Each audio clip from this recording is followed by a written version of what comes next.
A Catechism on Sant Mat, or the Radha Soami Faith. Introduction. In this world, everything is unstable and transitory, subject to time and decay. Man shuns pain and seeks pleasure.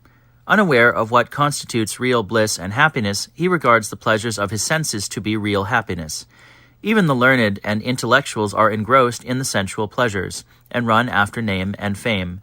But these pleasures, as a matter of fact, are not available at all, or not available in full measure.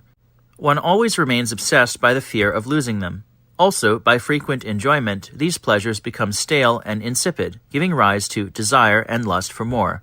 If any dear and near one falls ill or is afflicted with some trouble or dies, these very sensual pleasures turn sore and painful.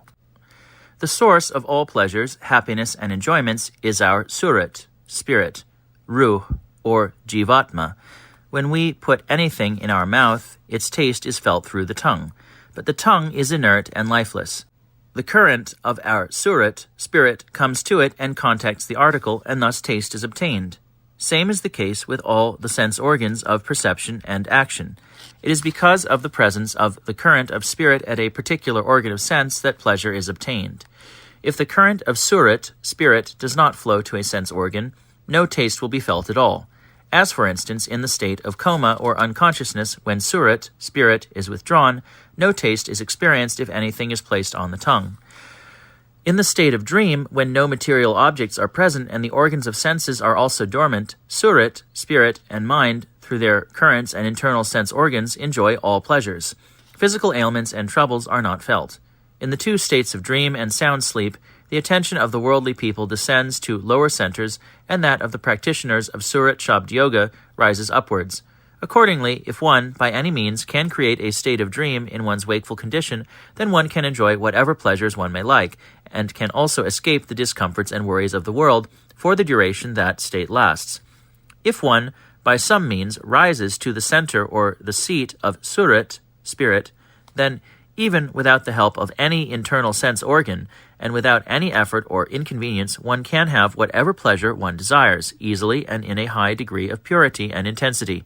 Surat, spirit, is a drop or a ray of the ocean or sun, known as the Supreme Being, Radha Soami.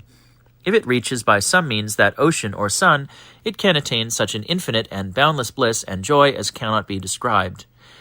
The mode of acquiring this bliss, joy, and happiness is called Paramart. Sants call this mode the Surat Shabd Yoga. Unbiased persons who read this pamphlet can know how deep, strong, and natural is the foundation of Sant Mat, or Radha Soami faith, which can be joined and adopted by the entire humanity. All persons, whether male or female, whether child, youth, or old, of any religion or nationality, can be equally benefited from this faith. General accord and friendly relations among the peoples of the world can be established, real detachment and renunciation from the world can be attained, and true redemption and salvation can ultimately be achieved by following the path and practicing the devotional mode taught and preached by Sant Mat, or Radha Soami faith. This pamphlet was written by a Satsangi and generally approved by Param Purush Puran Dani Huzur Maharaj. Question 1. What is Sant Mat, or Radha Soami faith? Answer. Sant Mat, or Radha Soami faith, is the life of all religions of the world. It is the end of all learning and knowledge. It has been started by Sants in all compassion and kindness upon the Jivas, humanity. This is the religion by following which recognition of the Supreme Being Radha Soami can be had, way to reach him can be learnt, secrets of the regions or stages on the path can be obtained, and true bliss can be achieved. This faith is meant especially for those persons who are anxious to meet the Supreme Being Radha Soami, and who are desirous of the welfare and redemption of their soul. This religion will not benefit those, nor will they understand it, who are imbued with worldly desires, honor and reputation, or who have made religion a source of their livelihood, or for whom religious discussions are a pastime. Sants call this faith or religion Surat Shabd Yoga. Question 2. What is Surat? Answer. As Sant Mat, or Radha Soami faith, is the life of all religions, in the same way, Surat is the life of all bodies and objects. It is called Ruh, spirit, or Jivatma, soul. All bodies, mind, and senses are functioning by the vitality provided by Surat, spirit. It contains all learning and knowledge and art and workmanship. Whoever earnestly and attentively takes up any work and applies himself laboriously to it acquires a lot of wondrous powers and succeeds in satisfying his desires.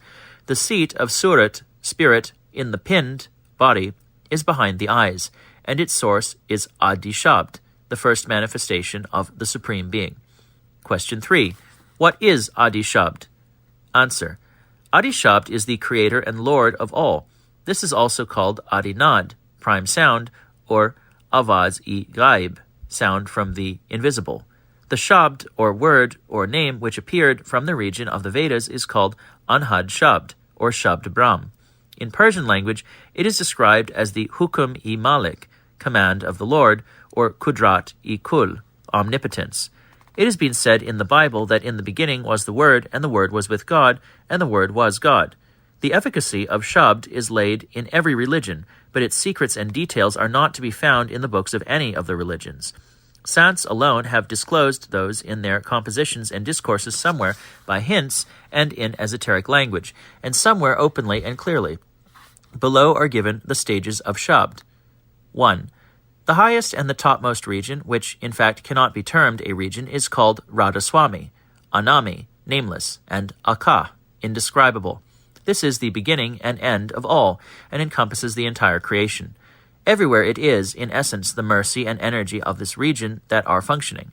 Here it was that Mauj, footnote, a wave, supreme or divine will, overflow of grace and mercy, arose in the beginning and came down as Shabd.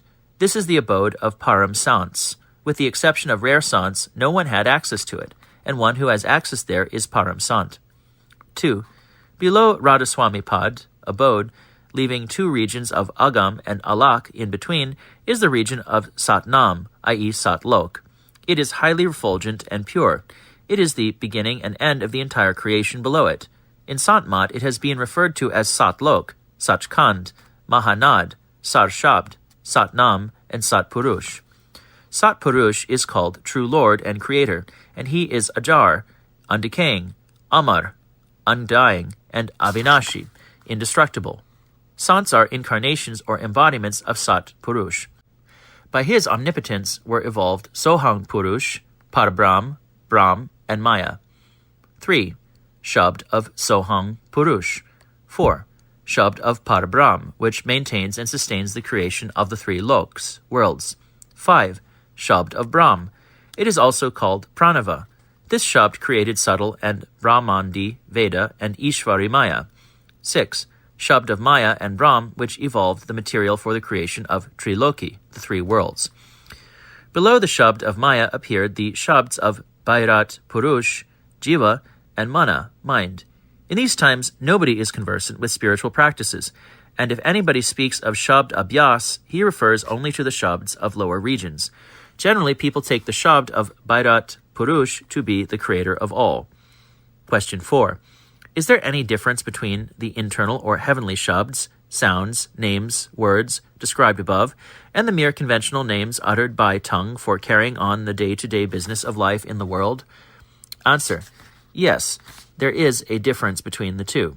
The former is subtle and the latter physical. The former is called Dvanyatmak and the latter Varnatmak. The former belongs to the region above the eyes. The latter emanates from Nabi Chakra, center at the navel, where it is called Parabani.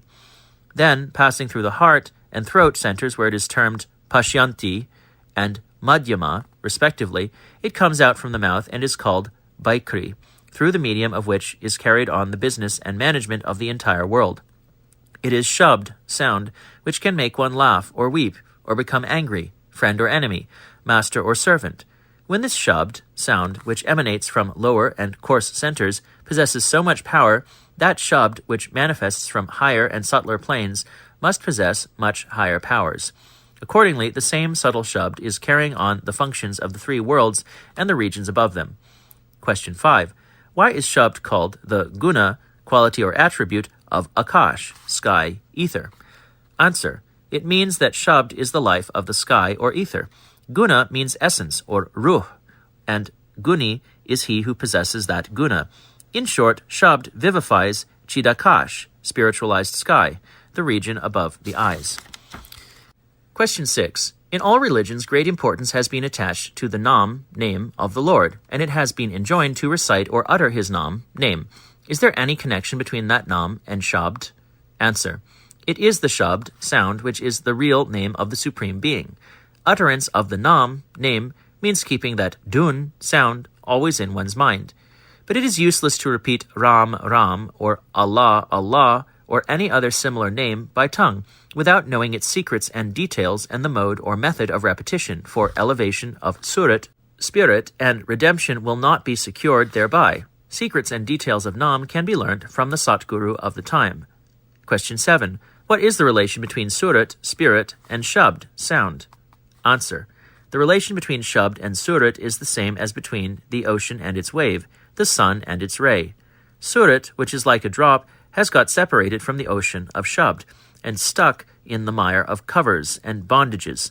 A sant, who, like a wave, emanates from the ocean of Shabd, and again merges in it, can take back this drop, Surat, with him, and thus relieve it of all covers and entanglements, i.e., enable it to secure its liberation.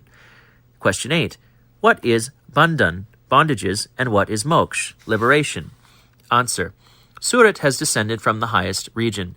It has got enmeshed in 3 gunas, attributes, qualities, that is Satoguna, Rajaguna, and Tamoguna, which can be translated as goodness or virtue, passion or foulness, and darkness or ignorance. 5 tattvas, elements or original conditions of matter, that is earth, water, fire, air, and ether. 4 antakarans, internal organs, that is mana, mind, chit, attention, buddhi, intelligence, and ahankar, ego, and 10 senses, i.e., 5 organs of perception, that is ear, eye, nose, tongue, and skin, and 5 organs of action, that is hands, feet, tongue, genitals, and anus. It is so tightly bound by the body and the objects connected therewith that it has become difficult for it to extricate itself. Freedom from these bondages is called moksha, liberation. Question 9. Of how many kinds are the bondages? Answer. Bondages are of 2 kinds, internal and external. External bondages consist of the attachments to wife, children, relations, wealth, house, fame, family, prestige, etc., and internal bondages are the attachments with body, sense, organs, mind, tattvas, elements, gunas, qualities, attributes, and internal organs. Question 10. Where is the real source or origin of Surat, spirit, entity? Answer. It is in Dayalbagh, spiritual regions. As Surat descended from Dayalbagh, it went on mixing up with Maya, matter, and taking its location in subtlest, subtler, and subtle or coarse, coarser, and coarsest stages or regions. In this world, Surat is clothed in the coarsest covers, and this world is in the 3rd grand division, reckoning from Dayalbagh, the 1st grand division. Question 11. Describe the 3 grand divisions of creation. Answer. The first is Dayalbagh, where there is absolutely pure spirit and refulgence. The second is Brahm and Mayadesh, Brahmand, where there is admixture of universal mind and pure Maya, matter, with Surat or spirit. The 3rd grand division is Jivadesh, or pinned, where spirits are clothed in coarse matter and are under the stress of individual mind. Question 12. What is Maya? Answer. Maya is the mist which covers the spirituality lying below Dayalbagh. In downward or lower creations, this mist or cover went on becoming coarser and coarser. Question 12. Please describe in detail the stages in the descent of Surat, spirit. Answer. The real abode of Surat is Radhasoami Anami Pad. Rare Surats have access there, and they are called Paramsants. A Mauj, wave, arose there and descended in the form of a current of Shabd, sound. Passing through the 2 stages of Agam and Alak, it came to Satlok. This region is highly refulgent, pure, free from alloy, and absolutely spiritual. One who reaches there is called Sant and Satguru. These 4 regions of Radhasoami Anami, Agam, Alak, and Satlok, are collectively called Dayalbagh. Mohammedan fakirs call Satlok Hut. Leaving 2 stages of Banwargupfa and Mahasun below Satlok is the region of Sun, or Daswan Dwar, 10th door, or orifice. From here, Surat went down to Brahmand and Pind. This, Sun, is the Atmapad, spirit pole of Sants, and Lahut of Fakirs. Up to this region, Surat is free from 5 tattvas, elements, 3 gunas, qualities, and body, instrumental, subtle, and gross. Purush, Brahm, and Prakriti, nature, emanated from this stage. It is also called Par Brahm Pad. One who has attained this stage, Sun, is called a perfect Sad. Below Sun is Trikuti, also called Gagan. This is the region of Brahm, Pranava, and Om. Fakirs have called it Arsh-i-Azim.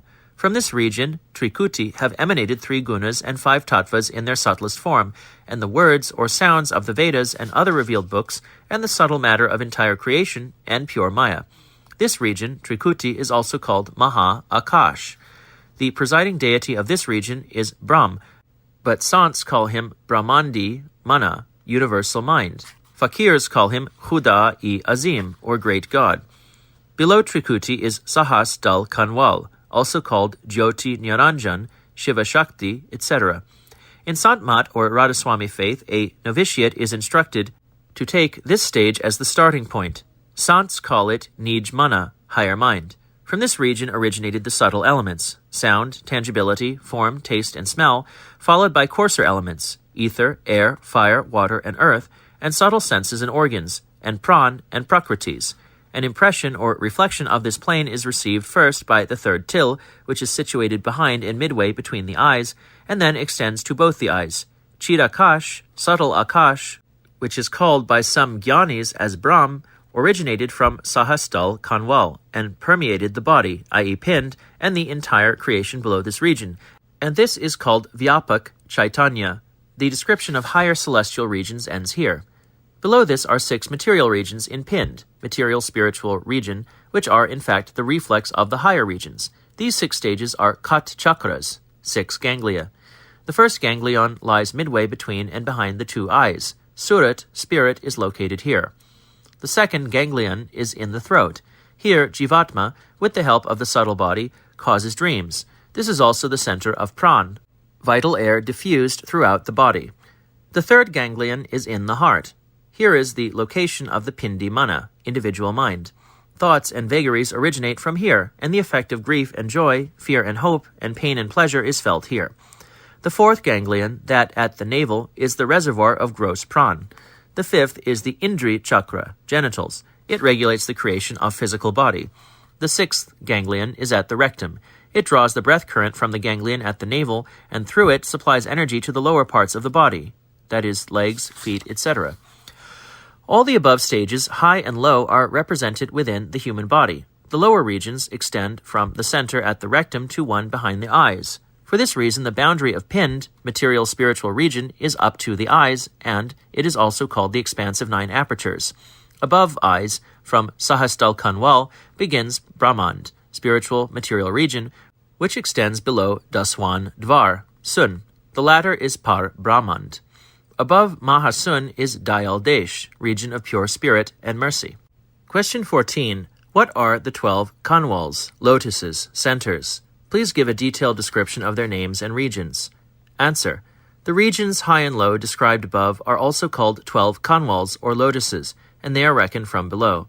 Their names, descriptions, and regions as per Sant Mat are given below. 1.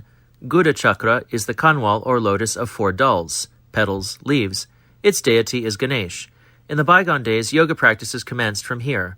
The householders, in imitation of the yogis, also worship Ganesh at the beginning of every ceremony or undertaking. 2. Indri Kanwal is the lotus of 6 petals. Its deity is Brahma, the embodiment of procreating faculty. 3. Nabi Kanwal is the lotus of 8 petals. Vishnu, the embodiment of preservative faculty, is its deity. Mohammedans call these 3 centers collectively as Nasut. 4. Hridaya Kanwal is the lotus of 12 petals. Its deity is Shiva Shakti. 5. Kant Chakra is the lotus of 16 petals. Its deity is Durga. It is the seat of individual desire and Atma, soul. 6. Third till, or Netra, eye, also called Shiva Netra, Shyamset, etc., is the lotus of 2 petals. This is the seat of Surat, or Paramatma. In the beginning, Surat, spirit, should be collected here. It is linked with the Antakaran, heart center, which itself is connected with the 10 senses. These 3 centers, that is, heart, throat, and third till, are collectively called Malkut by the Mohammedans. The boundary of the lower regions ends here. 7. Sahastal Kanwal. Sait Shyam is the lotus of 8 petals. It is the seat of Jyoti Niranjan. 2 spiritual sounds emanate from here, by catching hold of which Surat can rise up. 8. Trikuti is the lotus of 4 petals. It is the seat of Om. This Trikuti is of Sants, not of yogis. It is also called Hansamukhi, region of the sun. Both these regions of Sahastal Kanwal and Trikuti are called Jabrut by the Mohammedans. 9. Daswandvar, or sun, is the lotus of 1 petal. It is the seat of Parbrahm. Mohammedan fakirs call it Lahut. Higher regions end here. 10. In the expanse of Mahasun, 4 shabds and 5 regions are in an unmanifested condition. 11. Banwar Gupa, called Hutalhut by Mohammedans, is the seat of Sohang Purush. This Sohang is not the Sohang of the Svansa, breath. Banwar Gupa is in Dayalbagh. 12. Satlok, called Hut by Mohammedans, is the seat of Satpurush.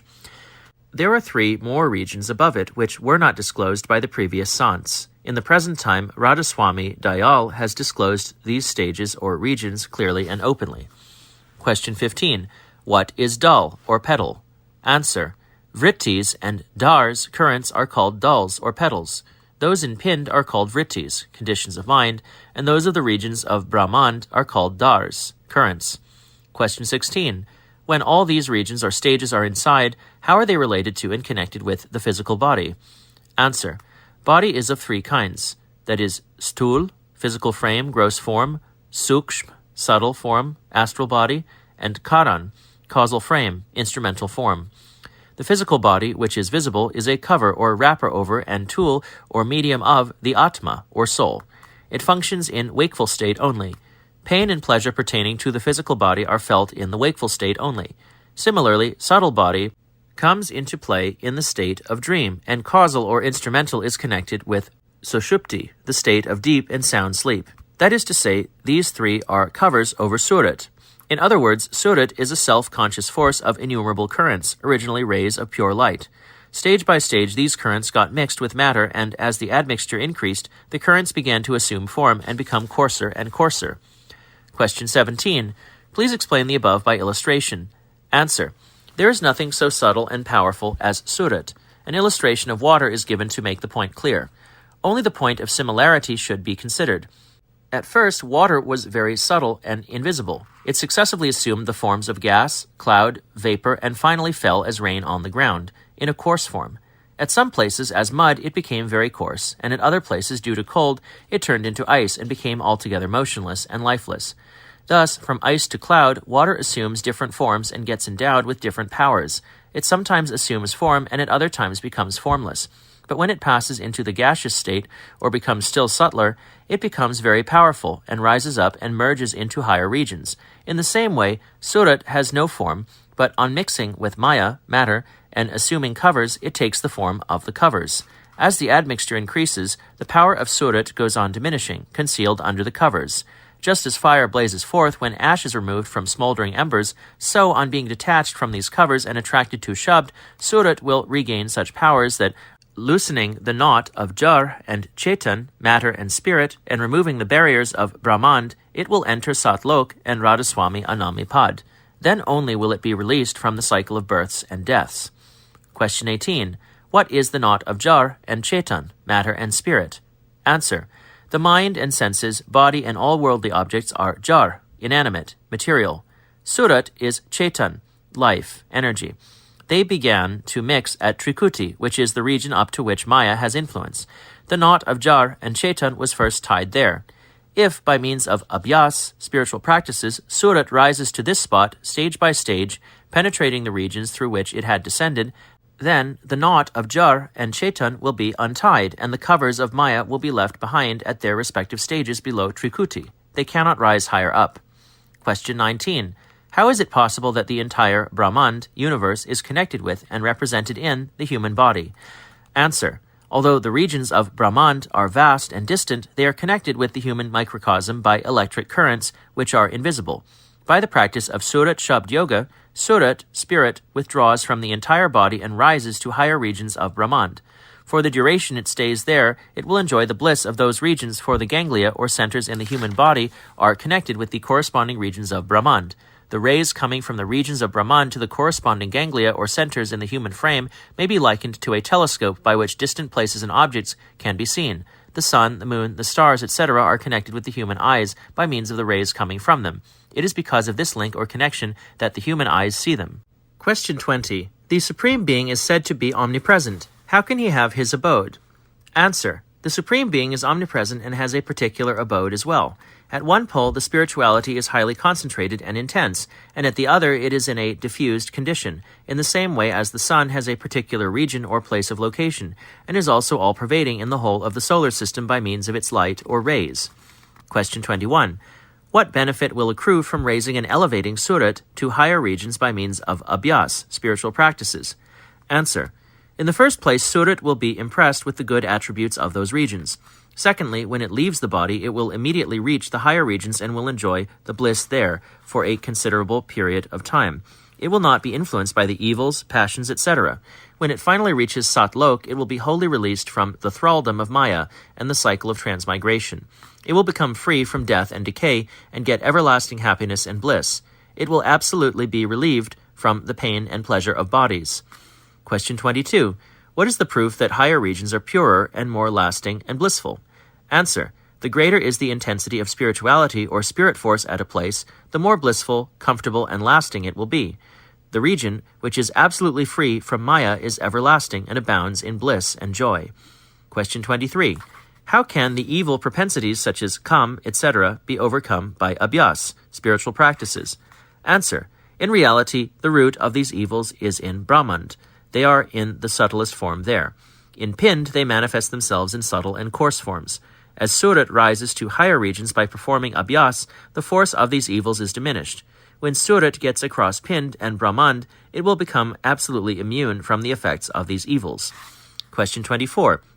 How can it be known that a certain abhyasi, practitioner of Surat Shabd Yoga, has successfully subdued passions, etc.? Answer. When by performing abhyas, somebody's Surat begins to soar high, cross Pind into Brahman, and then enter into Dayalbagh, his evil propensities are removed. He acquires such a power that his diffused spirituality becomes so sufficiently powerful as to discharge any function of any sense organ at any time he deems fit and proper. But he cannot be recognized by anyone other than an abhyasi. However, if one moves in his company for some time, one can have some inkling of his high status. Question 25. Where does the Surat of those who do not perform abhyas go? Answer. Those who are not abhyasis will remain subject to recurrent births and deaths in the cycle of transmigration. As their Surat leaves the Pind, body, they become unconscious before they reach the first heavenly sphere, and according to their strongest desire or craving and in accordance with their karams, their Surat assumes another body. Question 26. What is transmigration? Answer. In this world, there are innumerable classes, varieties, and categories of life, and these are subdivided into innumerable species, such as human beings, brutes, animals, birds, insects, trees, mountains, stones, etc. Every jiva, according to his karams, has to undergo the rigors of chaurasi, cycle of recurrent births and deaths. Only human body is the best and noblest, in which he can, by performing good deeds and abhyas, spiritual practices, get out of the cycle of the 84. Question 27. What are karams? Answer. Any action that is performed is called karam. The actions performed for the purpose of meeting the Supreme Being only, without any expectation or desire whatsoever of any return in the shape of bodily comforts and pleasures, are regarded spiritually as good deeds. Forbidden acts should be totally avoided, while those acts which are done with the desire for worldly prosperity should, as far as possible, be given up in the interest of the soul. Any word or deed which is not prompted by self-interest and which benefits living beings is meritorious. Any word or deed which is impressed with self-interest or the interest of dear and near ones and which causes loss or pain to others is a sin. In short, one should not do to others what one does not like to oneself. One should behave in a manner in which one desires that others should behave towards one. In other words, that act is the best by which one may go on attaining nearness to the holy feet of the Supreme Being day by day, such as seva, service, devotion, and satsang of the Satguru. On the other hand, that act is very bad, by which one gets farther and farther away from the Supreme Being. That is, what gives rise to mundane affections and desires. If an act, which either during the course of its performance or reaping its fruit, affords comfort to others, it is good, and if it inflicts pain, it is bad. Question 28. According to Sant Mat, what sort of karam is compassion to living beings, particularly cow protection, which is much talked of these days? Answer. Sant Mat is a religion of mercy. As it is a religion of the highest order, so is the mercy taught by it. Acts like animal protection, etc., are no doubt meritorious, but the merit in them is of a low order. Moreover, the members of the moneyed classes, such as bankers, capitalists, kings, etc., are better fitted for such acts. Sant Mat is a purely spiritual religion. It enjoins the highest order of mercy. It consists in working out the salvation of one's own surat, spirit, as well as of others, by the practice of Surat Shabd Yoga, and taking back the surat, spirit, to the darbar, court, of the Supreme Being. This mercy of high order automatically includes mercy of lower order, such as animal protection, etc. No importance is attached to a particular animal, but as there are grades of living beings in creation, protection is to be afforded accordingly. Question 29. What are Ishvari, universal, and Jivi, individual, karams? Answer. As innumerable currents of an individual spirit entity are flowing in all directions, so are the currents of nature. They are carrying on their respective functions in Pind, body, and Brahmand, universe. They are related to one another and have a great bearing on human life from birth to death. These currents are called Ishvari, universal, karams, and Jivi, individual, karams in Sant Mat. Question 30. How do Sants eradicate Sanchit karams? Answer. Karams are of three kinds, on account of which a jiva, spirit entity, assumes form and suffers pain and pleasure. They are Kriyaman, Parabda, and Sanchit. Kriyaman karams are those which are performed by a person in his lifetime, and the fruit of the greater part of which is also reaped in the same life. Prarabdha karams are those in accordance with which one takes birth in a particular body or species, be it good or bad. Sanchit karams are those which go on accumulating life after life and are gradually converted into prarabdha karams. On a devotee's coming under the protection of Sant and engendering love for and devotion to him, his kriyaman karams, particularly those having a bad effect on future, cease. He performs good acts without desiring their reward. He does not even consider himself to be a doer of such good acts, nor does he feel proud of them. He exhausts prarabdha karams in his present life, and as regards sanchit karams, he exhausts them during spiritual practices. There is a cycle of sanchit karams which is in constant motion like the Persian wheel. When the time comes for undergoing the effect of a certain karam, the desire to do so springs in a person, and if the desire is strong, he will certainly have to suffer pain or pleasure. But in the case of a practitioner of Surat Shabd Yoga, the impressions of sanchit karams get vivified during abhyas, and are thus exhausted before their usual time. As while performing Surat Shabd Yoga, the practitioner does not function in his physical body, he undergoes sanchit karams in his subtle body. Again, the results of all karams are reaped in accordance with desire. An abhyasi, practitioner of Surat Shabd Yoga, daily attends satsang, internal as well as external, slowly and gradually abandons all desires, secures admittance to trikuti by acts of love and devotion, and thus gets out of the sphere of Maya, and realizes the bliss of that region. His mundane desires are extinguished, and the wheel of his sanchit karams ceases to move and is destroyed. Question 31. What is bhakti and upasana, devotion and worship? Answer. To cultivate love and faith in the holy feet of the Supreme Being is bhakti and upasana, devotion and worship. This can sincerely be done only when the darshan, vision, of Sant Sat Guru and Supreme Being is had internally. An abhyasi, practitioner of Surat Shabd Yoga, occasionally gets internal darshan of Sant Sat Guru and the Shabd form of Supreme Being in dream or abhyas, spiritual practices. Accordingly, bhakti and upasana, devotion and worship, really begin from that very time, and love in the holy feet goes on enhancing daily. On gaining access to trikuti, this love and devotion becomes pure and unalloyed. The dirt and impurity of karams is washed off. True and pure devotion commences on progressing beyond trikuti. Devotion is perfected on reaching agam lok. Puran gyan, pure and perfect enlightenment, is attained in Radhasoami Anami Pad region. Question 32. What is gyan, enlightenment? Answer. When Surat goes beyond Satlok, Alaklok, and Agamlok, gets darshan of the Supreme Being, Radhasoami Dayal, experiences supreme bliss and assumes the form of Shabd, sound, and Prem, love, it attains Gyan, enlightenment.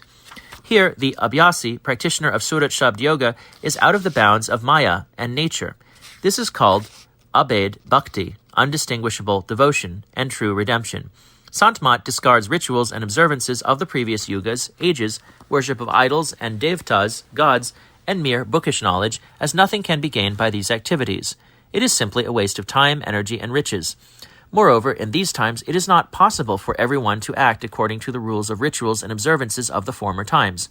For this reason, none can follow the old-time rituals and observances correctly. On the other hand, one gets puffed up as a result of this sort of activity. Taking into consideration the weak condition of the jivas of the present age, Sants, and in particular Radhasoami Dayal, have promulgated such an easy mode of worship and practice that everybody, rich or poor, can perform it easily at any time and place, without anybody's help, and reap immense benefit from it in a short time. This practice is explained below. 1. To serve the Sant Satguru of the time with body, mind, and riches as far as possible. To attend his satsang attentively. To perform sumiran, repetition of the holy name.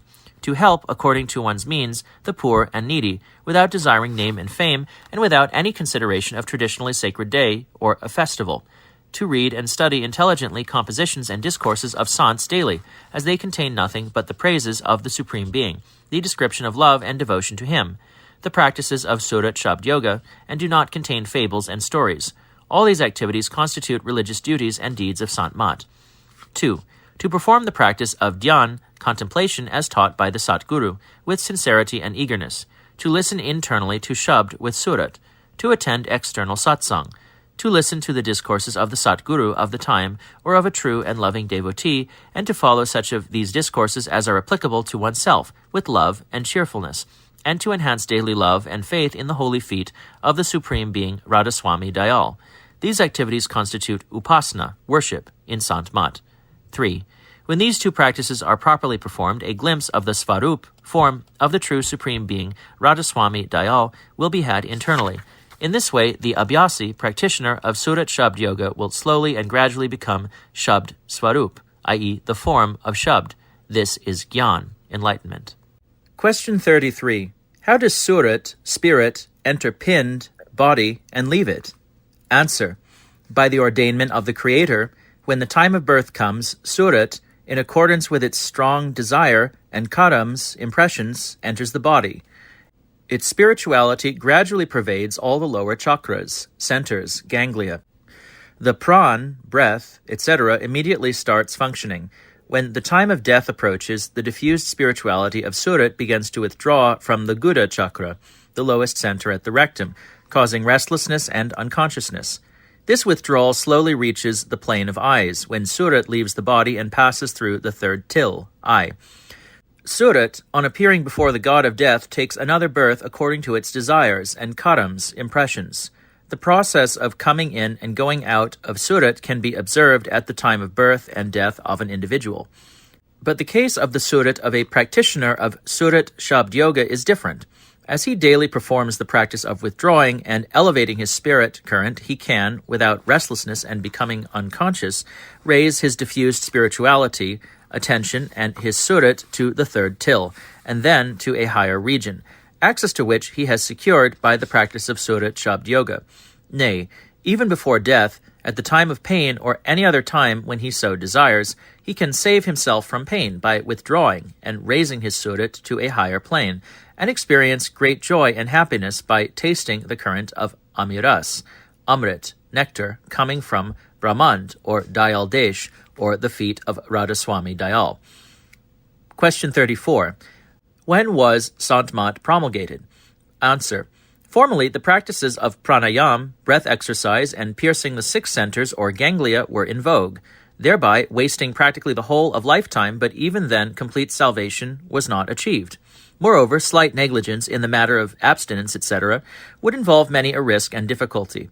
In Kali Yuga, Sants like Kabir Sahib and others discarded pranayam and the practices of piercing the chakras, ganglia of Pind. Their practices start from the eyes and Sahasdal Kanwal. They have hinted about these practices in their writings. In the present times, Radhasoami Dayal has, in his great mercy on jivas, disclosed the secrets of the path and method of these practices openly and clearly. Question 35. Who have been more well-known Sants and Sads? Answer. They are Kabir Sahib, Guru Nanak Sahib, Paltu Sahib, Jagjivan Sahib, Dadu Sahib, Tulsi Sahib, and in the end, Param Sant, Supreme Sant, Radhasoami Dayal.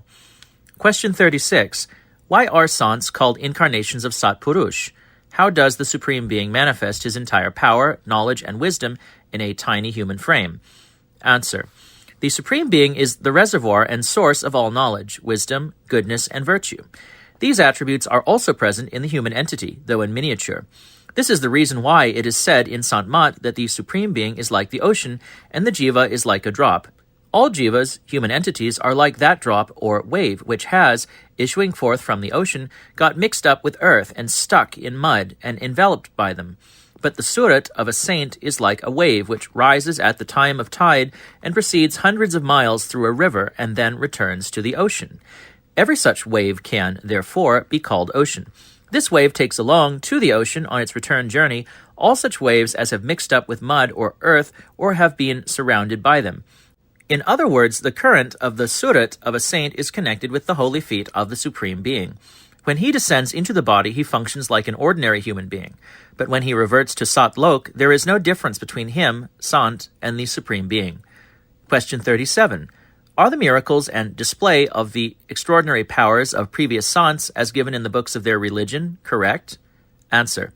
Their miraculous powers refer, in fact, to the elevation of their surat, spirit, internally. They describe the regions they passed through in their spiritual practices or the scenes they viewed, or other surats, spirits, which they meet. These are all correct, but it is wrong to take these things to have occurred outwardly. Question 38. Can Sants in fact show miracles and extraordinary powers outwardly or not? Answer. Although Sants are in every way powerful and competent, they always, or as far as possible, consider it advisable to avoid public notice and act in accord with the mauj, will, pleasure, of the Supreme Being. When, however, it is desirable and necessary, they do exhibit their powers or accomplish something extraordinary outwardly too. By going near fire, one feels heat. By going near a perfumer's shop, one surely feels sweet fragrance. In the same way, by going before Sants, every seeker of the good of his soul will surely get peace and happiness proportionate to his adhikar, fitness. This is because of the high seat of the surat of Sants and their absorption in bhajan or spiritual practices.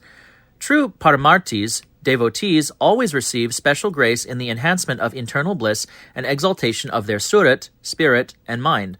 If these matters are termed extraordinary powers, then such things do take place every day in the darbar, court, of saints. These are real supernatural powers.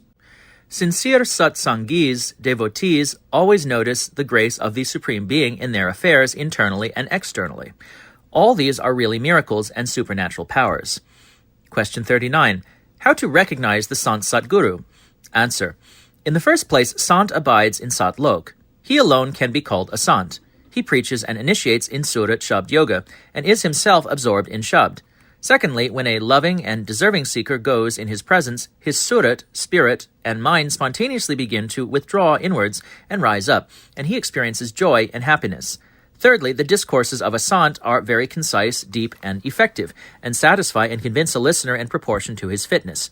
Fourthly, a Sant affords some recognition of his greatness to, and bestows some joy and happiness on, one who sincerely brings faith in him, without argumentation and disputation.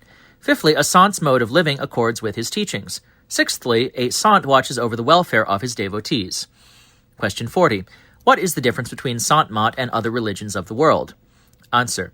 All the other religions of the world deal with both paravriti, worldly affairs, and nivriti, emancipation, liberation, redemption, salvation, with greater emphasis on the former. Sant Mat deals with nivriti only, that is to say, it imparts the secrets of the Supreme Being and sings his praises and explains how to reach his holy feet by performing the practices of Surat Shabd Yoga with love and devotion. Whereas the Vedas, Upanishads, and other revealed books give only casual hints about the higher regions and the creations in them, Sants have described these matters in detail from their personal knowledge. The goal, or the final and ultimate stage of Sants, is much higher than that of other religions. As Sant Mat dwells only on the performance of internal practices by surat and mind, there are no rites, observances, and worship. For this reason, men of every religion, group, or nationality can join Sant Mat and attain true emancipation, without giving up outward customary practices of their religion. Sant Mat is a spiritual religion, that is to say, it chiefly dwells upon the emancipation of soul. The ruh, soul, of all individuals is alike, and every body stands in need of its salvation. Question 41. Does Sant Mat, like other religions, recognize the testimony and authority of old religious books? Answer. A seeker may, in the first instance, see for himself and observe intelligently the functions of his own body and the bodies of others, and come to the conclusion that the law of nature is the same everywhere. He may then compare the teachings in satsang with what is given in the books of true sants and sads. Apart from this, there may be some accord with the principles of the religions promulgated by those who were practitioners of internal yoga and had gained access to some higher region. But there can be no accord between the goals of all the extant religions and the goal of Sant Mat, because the former stopped somewhere on the way, while Sants reached the highest region. But the principles of Sant Mat can have no affinity with the eclectic religions, which are the products of human intellect and reason. Sants speak of the secrets of the internal path and regions and the spectacles thereof. These secrets are of universal application. The religions of the intellectuals refer to the outward circumstances and conditions of the world. In point of fact, they are ignorant of the essence of surat, spirit, and other objects. Sants, in their utterances and discourses, do not rely on any religious book or books of olden times and the statements of past personages, because faith, based on them, would be flimsy and unreliable. The outlook of such people is limited. They always rely on what others have said. This is called blind adherence, superstition, and prejudice, which Sants do not approve. No benefit can accrue to jivas from it. It causes harm to them. Question 42. What is satsang, and of how many kinds is it? Answer. Satsang is of two kinds, internal and external. To be in the company of the Supreme Being or the Shabd Guru by listening attentively to the Shabd by surat and mind is internal satsang. To have darshan of Sant Satguru of the time, to listen to his discourses and to act upon them, or to attend such congregational service held under his order or permission, and to listen to the recitation and explanation of the Bani compositions, and to take part in other religious talks, is external satsang. The Bani and discourses of Sants contain praises of the Supreme Being, Radhasoami Dayal, and efficacy of Surat Shabd Yoga, explanation of the state of mind and Surat of the practitioner, which goes on changing for the better from day to day, and description of love and faith in the holy feet of Sadguru and the evils of senses and how to remove them. Question 43. Who is a Satsangi? Answer. All those persons who have received initiation from Sant Satguru of the time and who are practicing the abhyas of Surat Shabd Yoga, whether sadhus, recluses, or householders, male or female, are called Satsangis. Question 44. Is there any difference between the fitness of a recluse and a householder? Answer. In Sant Mat, outward renunciation is of no consequence. Nevertheless, the lesser the entanglement, the greater the opportunity for practicing this abhyas and attaining bliss. In this sense, a sadhu, recluse, is better placed than a householder. But real renunciation is mental. He who has sincerely renounced the world is really great. He can understand Sant Mat well in a short time and reap full benefit. It is immaterial whether he is a householder or a recluse. If, however, one has no love for the holy feet of the Supreme Being, one gets nowhere by donning ochre-colored clothes, or getting one's head clean shaved, or leaving one's house, wife, children, etc. Such a recluse and householder belong to the same category. On the other hand, in these times, Radhasoami Dayal does not require anybody to give up his house and occupation. What is necessary is that a man should possess true love. Such a person, while leading a householder's life, can perform bhajan, spiritual exercises, easily and get great pleasure therefrom. Question 45. Is the adhikar, fitness, of man and woman equal? Answer. Men and women equally stand in need of working out the welfare and salvation of their souls. A woman is endowed usually with the same degree of intellect as a man. Sant Mat being a religion of love and devotion, women often reap its benefit very quickly, because they are endowed with love and faith by nature in a greater degree than men.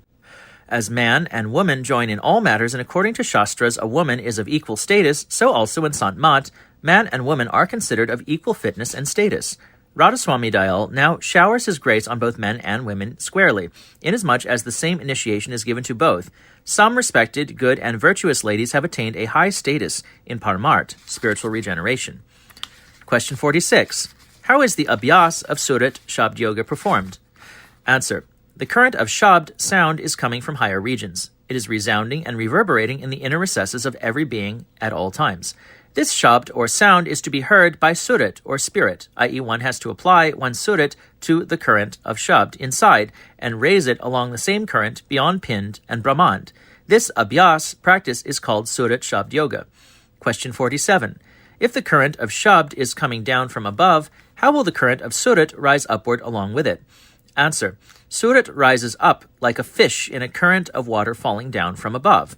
A detailed account can be had from Satguru of the time, or with his permission from any sincere abhyasi and satsangi. Question 48. How is initiation given? Answer. There is no ceremony connected with initiation. When an adhikari, fitted person, with a true yearning comes, the principles of the faith are explained to him. If he is convinced of the superiority of this faith, he is initiated in Surat Shabd Yoga, which takes about 3/4 of an hour. If a person with true yearning is unable to come to Agra for the purpose, he is initiated in the preliminary mode of devotion, by post. There are 2 stages of initiation. The first stage, or the preliminary mode of devotion, consists of Sumiran, repetition of the holy name, and Dhyan, contemplation of the form of the spiritual guide. And the second stage, or the more advanced mode of devotion, called Bhajan, is the practice of listening to Shabd, or sound coming from heavenly regions above. Question 49. How is Abhyas, practice, performed? Answer. Bhajan is the practice of listening internally to the heavenly sound and raising surat along with it. Dhyan is the practice of fixing internally surat, mind and sight, on the form of the Sant Satguru. Sumiran is the practice of repeating mentally the holy name Radhasoami. These are the 3 modes of abhyas, spiritual practices and devotional exercises. For persons possessing greater adhikar, fitness, bhajan is the main practice, and sumiran and dhyan are subsidiary, whereas for persons of lesser adhikar, fitness, greater stress is on dhyan and sumiran, and bhajan is secondary. In other words, advanced abhyasis, practitioners, should collect and concentrate their mind and spirit, disengaging them from all internal and external thoughts and activities, and engage in bhajan, i.e. in listening attentively to the sound current.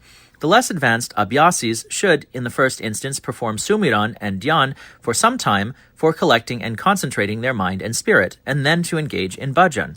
Abhyasis of both the classes should, whenever they get time, recite of Bani, compositions, and read discourses of sants intelligently, grasping their true import, and should act accordingly as far as they can. Persons of the third category, i.e. of the least adhikar, fitness, should engage in seva, service, of the Sant Satguru of the time and attend his satsang. They should also perform sumiran and dhyan as much as they can, and recite banis and read discourses intelligently and act upon the teachings as far as possible. Detailed knowledge on this topic can be had from the Sant Satguru, and he alone knows the class or category to which a satsangi belongs. Question 50. What is seva, service? Answer. To obey sincerely the orders of the Sant Satguru of the time and to perform the internal abhyas attentively in accordance with the method disclosed by him is internal seva, service. To attentively attend the satsang of Satguru or Sad and to recite, read, and study the Bani and discourses of Sants, or to hear them recited or read, and to render service to Satguru and his satsangis, whenever there is an occasion to do so enthusiastically and lovingly, constitute external seva, service. Question 41. How to recognize a true Parmarthi? Answer. He is a true Parmarthi who is imbued with a sincere desire of meeting the Supreme Being.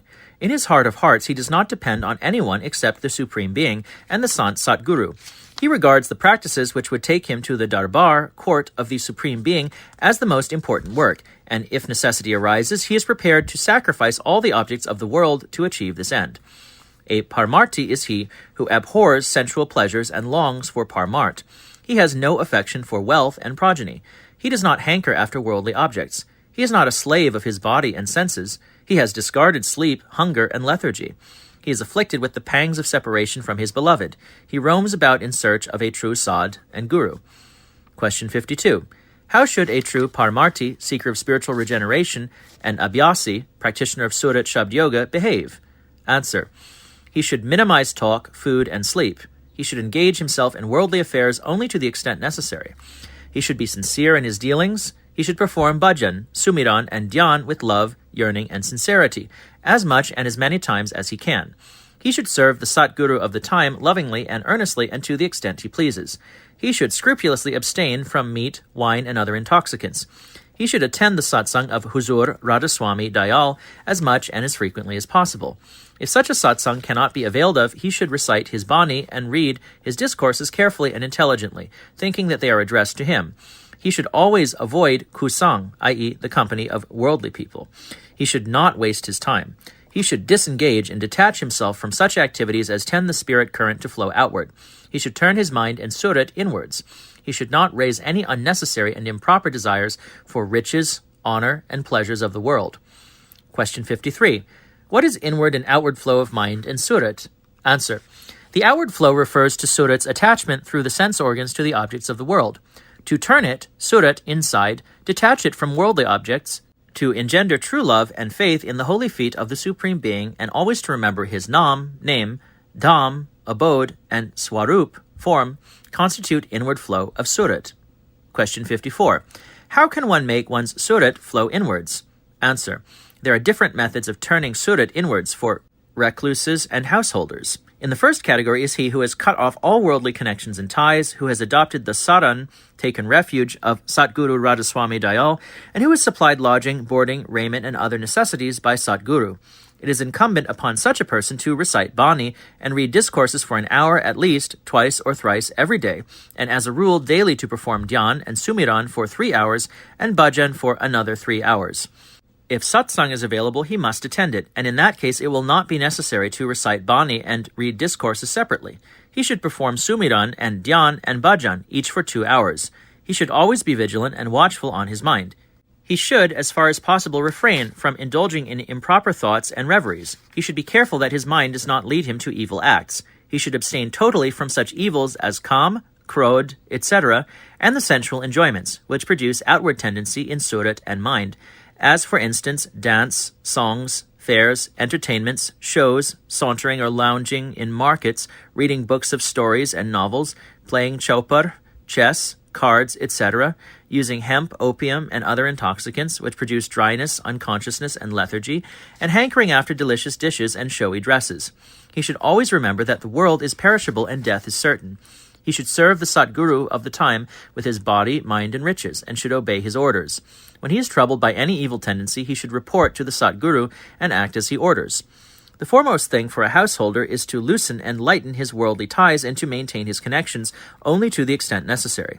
He should never poke his nose into those matters with which he is not concerned. He should always work honestly and leave the result of his efforts to the mauj, will of the Supreme Being. He should not be much affected by pain and pleasure, nor engrossed in sensual pleasures. He should render service to the Satguru of the time and the devotees as much as he can. He should perform Sumiran and Dhyan for an hour at least, and Bhajan for another hour, both morning and evening every day, and if possible 3 or 4 hours daily. He must attend satsang whenever available. He should daily devote some time to reciting Bani and reading discourses carefully, particularly when satsang is not available.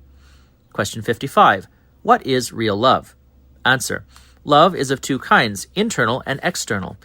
To turn inside all the currents of surat which are engrossed in senses and their pleasures by abhyas, spiritual practices, and apply them, currents of surat, to the real form of the Supreme Being, namely Shabd, and be always absorbed in its bliss, is internal love. To be thrilled and exhilarated on hearing the discourses and having the darshan of the Satguru of the time, to be impressed with his utterances, to keep his teachings in mind, to gaze at him and to serve him enthusiastically constitute external love. Question 56. What time will it take to gain access to higher regions by the performance of abhyas? Answer. There is no hard and fast rule. It all depends upon sincere yearning and love, purity of mind, and the extent of efforts. A high-class satsangi can attain in days what others cannot do in years. Nevertheless, an average devotee will begin to experience some bliss and joy in his abhyas practices in a few days, and after performing abhyas for 3 or 4 years, he will himself come to know what time will be required for his surat to reach any higher region partially. Question 57. How is it that some abhyasis, practitioners, get little benefit even after a long time? Answer. They do not attend satsang and perform abhyas in accordance with the rules of abstinence. As a matter of fact, they are not entitled to be called abhyasis. They are altogether outward and showy persons. Otherwise, real abhyasis will surely and in a short time show its benefit and result. Abhyasis or satsangis are of 4 kinds. Firstly, those who memorize everything by reading books and listening to discourses. They are like a person who, by reading medical books or hearing about them, simply memorizes the recipes. Secondly, those who simply, for show, close their eyes and sit down for some time. They are like a person who takes in medicine but throws it out. Thirdly, those who diligently perform abhyas but always or sometimes indulge in sensual pleasures. They are like a person who swallows medicine but does not keep full abstinence. Fourthly, those who perform abhyas with diligence, love, and enthusiasm and keep themselves always aloof from sensual pleasures. They are like a person who takes medicine and observes full abstinence. Accordingly, abhyasis of the 4th category reap full benefit. Question 58. What is the harm in giving up abhyas after performing it for some time or not observing full abstinence? Answer. If real abhyas is performed in the manner described in class 4 above, Even for a short time, it cannot be given up subsequently. But if anybody does not have sincere love and yearning, and gives up abhyas after some time, his further spiritual progress will be suspended and he will experience no bliss. He will, however, undoubtedly get the benefit of the abhyas already performed, but he will derive very little bliss if he breaks the rules of abstinence, etc.